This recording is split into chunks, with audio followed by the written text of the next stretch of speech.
we'll go into first base. And first base is a little bit more somber news. I'm sure a lot of you know, whether it be on social media, the death of Yordano Ventura, the Dominican Republic baseball player, flamethrower for the Kansas City Royals.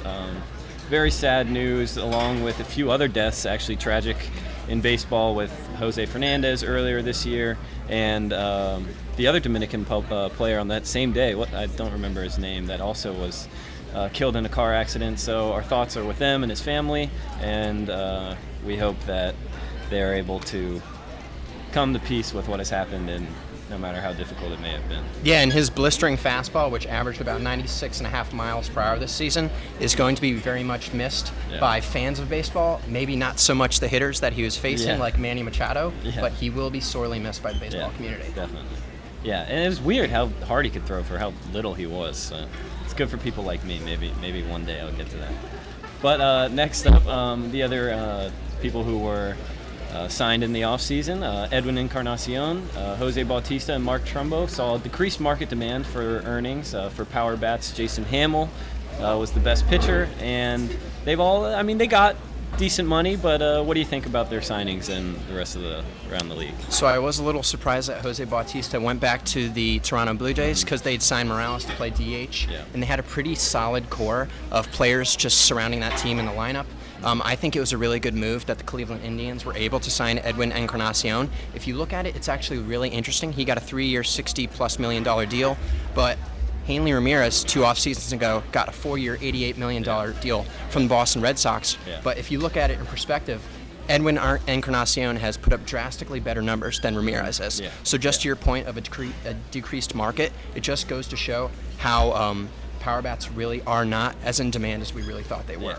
And all of those players are also getting up in age, so you can definitely see less money for that. But once they get there, they can hopefully bring power to their position. Maybe a few of them will be DHs, and we'll see what they can do in the future. And to your point about Jason Hamill, he is actually still a free agent.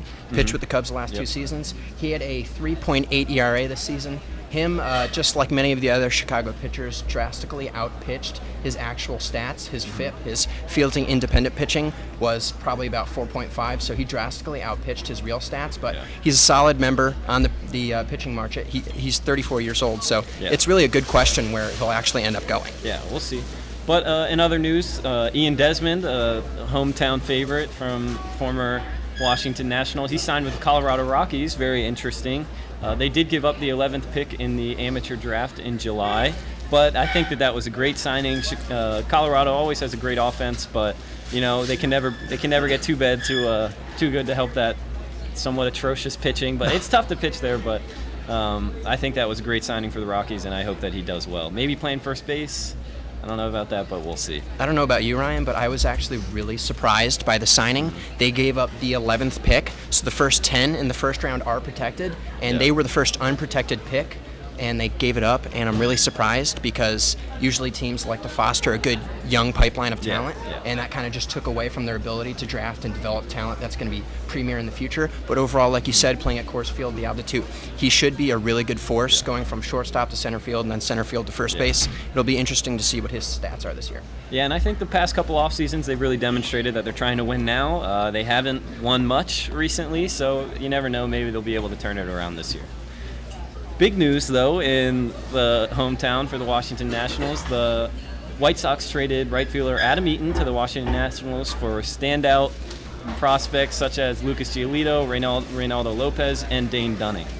Giolito and Lopez were big-name prospects, no doubt about it. Lucas Giolito was the #1 pitching prospect in all of baseball.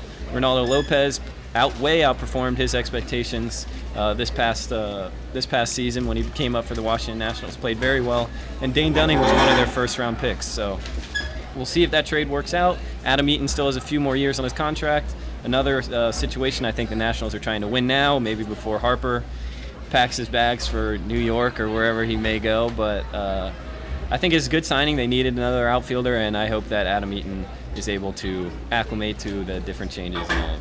Looking at it from a Nationals perspective, I think that they gave up way too much talent. The Chicago White Sox, I feel like they got a lot of really good premier talent. It's like the White Sox-Red Sox sale of Chris Sale. They got Moncada, Kopech, Basabe.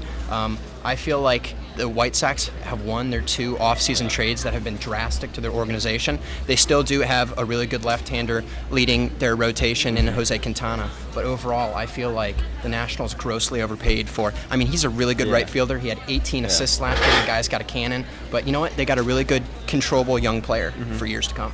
You know, I think I'm going to have to introduce a new segment here and give you a strike for that because there's no way. They gave up a lot. They gave up Giolito and Ronaldo Lopez, but I think that Adam Eaton will actually be a great acquisition. I think that they will finally be able to get past the first round of the playoffs with him, with that extra bat, and they needed another leadoff hitter, and Trey Turner and him will be a great combination at the top of the lineup. I also disagree with you on the Chris Sale trade. I think anytime you can add an ace, whatever you gave up, if you're trying to win now, I'd rather win a World Series now than maybe win 3 in 10 years. So I think that both of those teams are on the right track, and I think that you're wrong in that situation, but we'll go to the next point. Okay.